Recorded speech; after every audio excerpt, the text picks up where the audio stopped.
ఏంటి 50% వరకు తగ్గింపా? అవును మరి, మన గాయత్రి రెడ్డి సిల్క్స్ వీవర్ సేల్లో. అయితే మీరు చాలా ఇంటర్వ్యూలో చిత్రం నా మొదటి మూవీ అని మాత్రమే చెప్పున్నారు. బట్ ఆ సినిమాలోకి మీకు ఎలా అవకాశం వచ్చిందో ఎక్కడ చెప్పలేదు. ఎందుకంటే చిత్రం సంబంధించి ప్రతి ఆర్టిస్ట్‌ని తీసుకోవడం కూడా బడ్జెట్ లేకుండా ఎవరైతే కొంచెం తక్కువ బడ్జెట్‌కి వస్తారో వాళ్ళని ఈవెన్ హీరోకే సరైన బడ్జెట్ లేదు. లేదండి, బడ్జెట్ పరంగా తీసుకోలేదండి. బడ్జెటే కాదండి అక్కడ. ఎవడైతే బాగా చేయగలడో వాళ్ళనే లాగారు. ఎందుకో చెప్తాను వినండి. నాకు చిత్రంకి ఆడిషన్స్ జరుగుతున్నాయి. ఆ చిత్రం అనే పేరు లేదు. అయితే నాకు కొంచెం సినిమా మీద కొంచెం ఎంతో గొప్ప తెలిసిన వాళ్ళకి, చాలామందికి సినిమా ఇంట్రెస్ట్ ఉన్న వాళ్ళకి, చాలామందికి కూడా కెమెరామెన్ల గురించి, మ్యూజిక్ డైరెక్టర్ల గురించి, కాస్ట్యూమర్ల గురించి తెలుస్తుంటాయి. అవును. సో నాకు తేజ గారి వాళ్ళకి మంచి కెమెరామెన్ అనే విషయం తెలుసు. నాకు గులాము అది చాలా అద్భుతాలు చేశారు ఆయన. బాలీవుడ్లో అద్భుతమైన సినిమాలు తెలుగులో కూడా చాలా అద్భుతమైన సినిమా. అయ్యో సూపర్ కెమెరామెన్ ఆయన అనుకున్నాను. సో ఆయన ఒక డైరెక్షన్ చేస్తున్నారు ఇట్లా ఉషా కిరణ్ మూవీస్ వాళ్ళది. సో దానికి ఆడిషన్స్ జరుగుతున్నాయంటే నేను వెళ్ళాను సార్. అక్కడ సోమాజిగూడలో సీసీ అని ఒక అపార్ట్మెంట్స్ ఉంది, సెంట్రల్ కోర్ట్ అపార్ట్మెంట్స్ ఉండేవి. ఉషా కిరణ్ వాళ్ళ ఆఫీస్ ఉండేది. అక్కడికి వెళ్తే అక్కడ ఆడిషన్స్ చేశారు. సో ఆడిషన్లు చాలామంది వచ్చారు. అలాగా అందులో నేను సెలెక్ట్ అయ్యాను. అలా చాలామంది, నేను, చిత్రం భాష, వేణు, బబ్లు కూడా వాళ్ళ ఫాదర్ ఆర్టిస్ట్ అండి. సో బబ్లూని కూడా ఆడిషన్ చేశారండి. అది అందరిని ఆడిషన్ చేసి ఫిల్టర్ చేసింది. యాక్చువల్గా ఉదయ్ గారు అనుకుని ఫస్ట్ వేరే క్యారెక్టర్, తర్వాత ఇంకా కొన్ని సందర్భాలు ఉదయ్ హీరో అయిపోయాడు. ఫస్ట్ హీరో తరుణ్ కదా? అవునండి, తరుణ్ గారు అనుకున్నారు. సో తర్వాత అది కొంచెం ఏదో జరిగింది. తర్వాత ఉదయ్ ఫ్రెండ్ క్యారెక్టర్ అనుకున్నారు. సో ఉదయ్ హీరో అయ్యాడు. సో ఇదంతా కూడా ఏం ఈజీగా జరగలేదండి. అంతా ఆడిషన్. అది కూడా ఒక్కొక్కరికి 4 సార్లు 5 సార్లు ఫిల్టర్ చేసి తీసుకున్నారు. అండ్ చిత్రం మూవీ మీ లైఫ్ మార్చేసింది, మీ పేరు మార్చేసింది, మీ ప్రపంచాన్ని మార్చేసింది. అవునండి, మొత్తం తేజ గారు ఆయన సృష్టించిన ఒక అద్భుతం అది. డెఫినెట్గా. తర్వాత కాలంలో తేజ గారితో మీకు నిజంగా గ్యాప్ రావడానికి కారణం ఏంటి? ఆయన వల్ల నా కాలు విరిగింది అని చిత్రం శ్రీను భావించి నువ్వు నేను నుంచి బయటకు వచ్చాడా? అసలు తేజ గారితో మీ రిలేషన్ ఎలా ఉంది ఇప్పుడు? తేజ గారితో నాకు ఇప్పటికీ మంచి రిలేషన్ అండి. మేమిద్దరం మాట్లాడుకుంటే ఎవరిని వింటే ఫ్రెండ్స్ లాగా మాట్లాడుకుంటున్నట్టు ఉంటుంది. వాళ్ళిద్దరు ఫ్రెండ్సా అని అడుగుతారు నన్ను. ఎవరిని ఉన్నా కూడా మీ ఇద్దరు బాగా క్లోజ్ ఫ్రెండ్సా అంటారు. అంటే ఆయనతో అలాగే ఉంటుంది, ఫస్ట్ నుంచి అలాగే ఉన్నా. చిత్రం అప్పుడు కూడా మాకు ఏదన్నా డైలాగ్ లాగా ఉంటే ప్రాక్టీస్ చేయించి అందరితో ప్రాక్టీస్ చేయించమనేవాళ్ళు, నాకు చెప్పేవాళ్ళు ఆయన. సో అలా మేము అందరం పక్కకి ప్రాక్టీస్ చేసేవాళ్ళం. అలా ఫస్ట్ నుంచి కూడా ఎందుకు మంచిగా నాకు ఏంటంటే నువ్వు నేను సినిమాలో నన్ను ఆయన కొత్తగా చూపించాలనుకున్నారండి. ఓకే. అస్సలు ఆయనకి నాకు ఏమి ఇది లేదండి. ఆయన అనుకుంది వీడిని కొత్తగా ఏదైనా చూపిద్దాం, వీడిని బాగా చూపించాలనే ఉద్దేశంతో నాకు బెనర్జీ గారికి ఒక క్యారెక్టర్ అనుకున్నారండి. యాక్చువల్గా అదేదో ఇంగ్లీష్ ఫిల్మ్లో ఉందంట, నాకు కూడా తెలియదు. నేను బెనర్జీ గారు ఒకటే లాంటి డ్రెస్సు, ఒకటే లాంటి హెయిర్ కట్, ఇద్దరం కూడా ఒకేలాగా బిహేవ్ చేస్తుంటాం. సిగరెట్ వెలిగించిన ఒకేసారి వెలిగిస్తాం, గీక్కున్న ఒకేసారి గీక్కున్నాం, చూసిన ఒకేసారి, ఇద్దరం ఒకేసారి బిహేవ్ చేస్తూ ఉంటాం. ఏం చేసినా ఆయన యాక్చువల్ ఆయన లారీ డ్రైవర్, లారీ వెనక నేను కూర్చున్నా, ఇద్దరు ఒకేసారి చేస్తూ ఉంటాం ఏ పనైనా. సో అలాగే ఒక క్యారెక్టర్ డిజైన్ చేసుకుని అలా చేశారు. సో అలాగా ఫస్ట్ రోజు షూట్ ఏంటంటే సార్, నాకు ఫిలిం నగర్లో గెస్ట్ హౌస్ ఉంది కదండి, ఆ గెస్ట్ హౌస్ దగ్గర షూట్ యాక్చువల్గా జరిగింది. అంటే అది మిస్టేక్ అని కూడా కాదు, ఆ షాట్ ఏదంటే ఫస్ట్ షాట్ ఏంటంటే సినిమాలో హీరోయిన్ అనిత గారు ఆటో ఎక్కి వెళ్ళిపోతూ ఉంటే మేము బిల్డింగ్ పైనుంచి చూసి హీరోయిన్ వెళ్ళిపోతుందని చెప్పి అక్కడి నుంచి దూకి పరిగెడతాం హీరోయిన్ వెనకాల. ఆ షాట్ ఫస్ట్ షాట్ ఏంటి, దూకే షాట్ చేశారండి. సో నేనంటే ఓకే రెడీయా, నువ్వు రెడీ, హార్స్మన్ బాబు గారు ఫైట్ మాస్టర్, ఓకేనా డన్, తేజ గారు డన్ చేసేస్తాడు సీను అని అంటే అంత నేను కూడా కాన్ఫిడెంట్గా ఉన్నాను సార్. సో ఏమైందంటే కింద కెమెరా పెట్టారండి, కెమెరా ముందు ఒక మార్క్ వేసారు, ఆ మార్క్లో దూకి రోల్ చేయాలి, పక్కకి వెళ్ళిపోవాలి. ఎందుకు రోల్ చేసి పక్కకి వెళ్ళిపోవాలంటే సేమ్ అదే పాయింట్లో బెనర్జీ గారు దూకుతారు. కరెక్ట్, సేమ్ అదే పాయింట్లో బెనర్జీ గారు దూకుతారు. సో నేను బాగానే రెడీ సార్ అన్నాను, ఎయిర్లో ఉన్నాను. అది దగ్గర 3 ఫ్లోర్, 2nd ఫ్లోర్ అనుకుంటా. అక్కడి నుంచి ఎయిర్లో ఉన్నాక నా డౌట్ ఏముందంటే కింద కెమెరా ఉంది, మార్క్ ఉంది. నేను ఒకవేళ కరెక్ట్ మార్క్లో దూకి రోల్ చేయకపోతే నా వెనక బెనర్జీ గారి పైన దూకేస్తారా, అది ఎయిర్లో ఉన్నప్పుడు వచ్చిందండి ఆ డౌట్ నాకు. సో ఆ డౌట్ అయినా సరే దూకాము, రోల్ చేసాం, పడ్డాం, బెనర్జీ గారు కూడా దూకారు, అంతా క్లాప్స్ కొట్టి అయిపోయిన తర్వాత అప్పుడు అంతా బెడ్లు ఇవి ఉండే అట్టపెట్టెలు, వాటి మీద బెడ్లు వేసి దూకేవాళ్ళం. ఇప్పుడంతా వైర్ వర్క్ వచ్చింది. ఆ తర్వాత అయిపోయింది షార్ట్, అమ్మయ్య బాగా వచ్చింది అనుకుని తర్వాత దిగితే కాలు నిలవట్లేదండి, పడిపోతున్నాను, కాలు నిలబడట్లేదు నాకు. ఏందబ్బా ఏం నిలబడట్లేదు చూస్తే ఆ లోపు స్వెల్లింగ్ వచ్చేసి నరసింహ బాబు గారు వచ్చారు, చూశారు, ఇది ఫ్రాక్చర్ అన్నారు. సో అక్కడి నుంచి హాస్పిటల్కి తీసుకెళ్ళారు. అక్కడ కేపాలని ఒక హాస్పిటల్ ఉండేవి, అక్కడ తీసుకెళ్ళి కట్టేసి ఆ తర్వాత ఇంకా నేను ఆ సినిమాలో చేయలేదండి, మిస్ అయిపోయాను. అదే నా క్వశ్చన్ కూడా.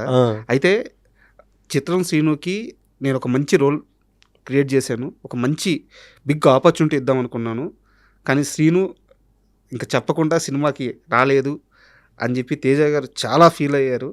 అది గ్యాపు కారణమైంది అని విన్నాను. నిజమా? అంటే కోర్స్ నిజంగా ఎవరికైనా స్పాట్లో ఒక డైరెక్టర్కి ఒక ఆర్టిస్ట్ దెబ్బ తగిలిందంటే ఆ బాధ ఉంటుంది సార్. డెఫినెట్గా బాధపడి ఉంటారు. అయ్యో ఆడు కరెక్ట్గా ఇప్పుడే కెరీర్ స్టార్ట్ అయింది కదా, ఈ టైంలో పాపం వాడి కాల్ ఫ్రాక్చర్ అయిందని బాధపడి ఉండొచ్చు. సో అలాగే నీకు 6 months బెడ్ అండి, 6 నెలలు నేను బెడ్ మీద ఉన్నా. ఆ తర్వాత మళ్ళీ నాకు ఉషా కిరణ్ వాళ్ళదే ఆనందం సినిమా నాకు ఓ క్యారెక్టర్ అనుకుని పిలిచారు. నువ్వు ఓకేనా నడుస్తున్నాను సార్. అప్పటికి నడుస్తున్నా. సో ఈలోపు సినిమా అయిపోయిందండి, నువ్వు నేను అయిపోయింది. తర్వాత ఆయన మళ్ళీ 2 సినిమాలు చేశారు, పెద్ద డైరెక్టర్ అయిపోయారు. తర్వాత నాకు మళ్ళీ ఆయనే పిలిచి 1000 అబద్ధాల్లో క్యారెక్టర్ ఇచ్చారు. చాలా రోజులు బట్టి నేనే రాజు నేనే మంత్రి ఇచ్చారు. చాలా రోజు అంటే అవునండి, చిన్న గ్యాప్. అంటే నేను కూడా వెళ్ళి కలవకపోవడం కూడా అయ్యి ఉండొచ్చు మేబీ. ఈలోపు ఆయన పెద్ద డైరెక్టర్ అవటం, పెద్దలతో చేయటం, అది కూడా కారణం. అంటే ఎందుకు ఈ క్వశ్చన్ ఇంత లెంత్గా అడిగానంటే, చిత్రం శ్రీను మీ పేరు అంటే మీకు ఇంటి పేరు ఇచ్చేసాడు ఆయన. అవునండి, ఇంటి పేరు మార్చి కొత్త ఇంటి పేరుని ఇచ్చారు. అలాంటి తేజ గారితో శ్రీను గ్యాప్ ఉంది అనేది చాలా మందికి ఈ రోజుకి డౌట్ ఉందన్నమాట. సో దాన్ని క్లారిఫై చేయాలన్నదే నా ఉద్దేశం. అంతే. అంటే క్యారెక్టర్ సెట్ అయిపోయి ఉండొచ్చు అండి, అంతే. సెట్ అవ్వకనే ఇవ్వకపోయి ఉండొచ్చు. నేను మొన్న కూడా ఇప్పుడు జరుగుతున్న షూట్ నెక్స్ట్ ఏదనుకుంటున్నాను వెళ్ళి నేను కలుస్తూనే ఉంటాను. ఆయనకి మొన్న మధ్య కూడా వెళ్ళి కలిశాను. నేను వెళ్తే మంచిగా మాట్లాడతాను. అంటే ఆయనకు కూడా అనుకోవాలి, ఇది కరెక్ట్గా సరిపోతాడు అంటేనే కదా పిలుస్తాము. ఇప్పుడు నేనే రాజు నేనే మంత్రి ఉంది, అసలు నేను అందులో చేస్తాను కూడా అనుకోలేదు. టప్పని ఒకరోజు ఫోన్ చేశారు, ఎక్కడున్నావు చిత్రం అన్నారు. సార్ ఇట్లా ఉన్నాను సార్, ఒకసారి వస్తావా అంటే, నానక్రమంలో షూట్ జరుగుతుంది, వెళ్ళాను కలిశాను. ఒక క్యారెక్టర్ అనుకుంటున్నాను కానిస్టేబుల్, కానీ చిన్నదిగానే బాగుంటుంది అంటే. ఏంటి సార్ అంటే, ఇలాగా నిరహార దీక్ష చేస్తూ ఉంటే వెళ్ళి వాళ్ళకి ఆ నిమ్మకాయ రసంలో పాయిజన్ ఇస్తాను. అది షార్ట్ చేసాం. ఆ తర్వాత రానగారు నన్ను చంపేస్తారు, ఇదంతా చేసాం. అంటే ఆయనంతా ఆయన పిలిచాడు, ఆయనకు తెలుసు ఆయన ఈ క్యారెక్టర్ అడిగి సరిపోతాడంటే ఆయన వాడు హిమాలయాల్లోనే తీసుకొస్తారండి, అందులో డౌటే లేదు. నాకు సెట్ అవ్వక పిలుచుండరు అంతే. అండ్ ఒక సీరియస్ క్వశ్చన్ అడుగుతాను, ఇది లైఫ్కి సంబంధించింది. ఓకే. ఉదయ్ కిరణ్ గారి రైజు దగ్గర నుంచి చూసిన అతి కొద్ది మంది మనుషుల్లో మీరు ఒకరు. సో మీ కెరీర్ విషయానికి వస్తే, ఆయన కెరీర్లో ఆయన చూసిన అంత సక్సెస్ ఎప్పుడు మీరు చూడలేదు, అంత డబ్బు ఎప్పుడు మీరు చూడలేదు, అంత ఫేము మీరు ఎప్పుడు చూడలేదు. బట్ ఉదయ్ కిరణ్ గారు సడన్గా ఆల్ ఆఫ్ సడన్గా అలాంటి ఒక డిసిషన్ తీసుకున్నారు. మీ లైఫ్లో మీరు చాలాసార్లు పడ్డారు, చాలాసార్లు వేశారు. ఏ నిర్ణయము మిమ్మల్ని ఇంత కాన్స్టెంట్గా ఇంత స్థిరంగా ఉంచగలిగింది? ఎందుకు ఉదయ్ కిరణ్ గారి ప్రస్తావనే నేను రెఫరెన్స్కి అడుగుతున్నానంటే, అంటే అంత పెద్ద స్టారు కూడా మెంటల్గా డౌన్ అయిపోయే ఇండస్ట్రీ మంది. సో చిత్రం శ్రీను కష్టాల నుంచి నిలబడడానికి కారణం ఏంటి? సార్ అంటే నేను కారణం కూడా కాదు, ఆ బలం ఏంటి? ఆ బలం అంటే అది ఆ సినిమా మీద ఉన్న ఇష్టం అండి. సినిమానే కాదు, ఎవడైనా ఏ పని చేయాలనుకున్నా చిన్న లైఫ్లో నేను ఎప్పుడు రియలైజ్ ఉంటాను సార్, రియాలిటీలో ఉంటా. అంటే ఏ పని చేయాలనుకున్న అప్ అండ్ డౌన్స్ కామన్గా ఉంటాయి, అది సహజం. ఈరోజు కొంచెం డౌన్ అయ్యాం కదా అని బాధపడి డిప్రెస్కి వెళ్ళిపోద్దు అస్సలు. మనం అసలు ఫీల్ అవుతాం, అవును ఈరోజు నేను వచ్చినప్పుడు ఏం లేదు కదా, మళ్ళీ కొడతాం గోలు అని, మళ్ళీ అక్కడి నుంచి మళ్ళీ మనం గోల్ కొట్టడానికి ఏం చేయాలో చేయాలి తప్ప రాంగ్ స్టెప్ మాత్రం వేయద్దు. ఇప్పుడు అదే ఉదయ్ గారు చేశారు, అలా అవ్వకుండా ఉంటే ఈరోజు ఇంకా ఏమైనా జరిగాయేమో, ఇంకా మంచి ఏమన్నా వచ్చాయేమో, మంచి సినిమాలు వచ్చాయేమో. బతకడానికి చాలా మార్గాలు ఉన్నాయి కదా సార్ ఇండస్ట్రీలోనే. కరెక్ట్. మనకి సినిమానే ఇష్టం కదా, ఏదో ఒక ప్రోగ్రామ్ జడ్జికి వెళ్ళినా కూడా ఎంతో కొంత ఫేము డబ్బులు ఇప్పుడు అలా ఉంది కదా సార్. అవును.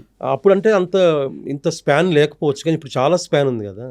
సో ధైర్యంగా మనం చేసే నిజాయితీగా చేసుకుంటూ దాన్ని నమ్ముతూ పని ముందుకెళ్ళాలండి. అది అప్ అండ్ డౌన్స్ కామన్, అది లేకుండా లైఫ్ అవ్వదు. ఎందుకంటే మనం వచ్చినప్పుడు అప్పు నుంచి రాలే, డౌన్ నుంచే వచ్చాము. అప్పు చిన్న డౌన్ ఉంటుంది, మళ్ళీ అప్పుకి వెళ్తాం, అది కామన్. అది లేకపోతే లైఫే కదా. అది అర్థం చేసుకున్నాడు ఏ పనైనా చేసుకుంటూ ముందుకెళ్ళచ్చు, ఏదైనా సాధించవచ్చు. నాకు చాలామంది ఇన్స్పిరేషన్ ఉంటారండి. అమితాబ్ బచ్చన్ గారి స్టోరీ ఒకటి, పూరి గారు, చాలామంది ఉన్నారండి. నాకు మన కేఎఫ్సీ చికెన్ తింటాం అతను, నేను అవన్నీ అంటే ఇన్స్పైర్గా తీసుకుంటాను సార్. ఎందుకు చిరంజీవి గారు మధ్యలో హిట్లర్ ముందు చిరంజీవి గారు అయ్యో, ఆ తర్వాత మళ్ళీ హిట్లర్ నుంచి మళ్ళీ కొడితే ఈరోజు అన్నయ్య మళ్ళీ పాత అన్నయ్య. ఆ రేంజ్ అంటే మనం నిలబడాలనుకుని ముందుకెళ్తే అది అప్ అండ్ డౌన్స్ ఉంటాయండి, దాన్ని తట్టుకొని వెళ్ళిపోవాలి, దూసుకెళ్ళిపోవాలి రాకెట్ లాగా, దొరికేస్తుంది అది అంతే. సూపర్.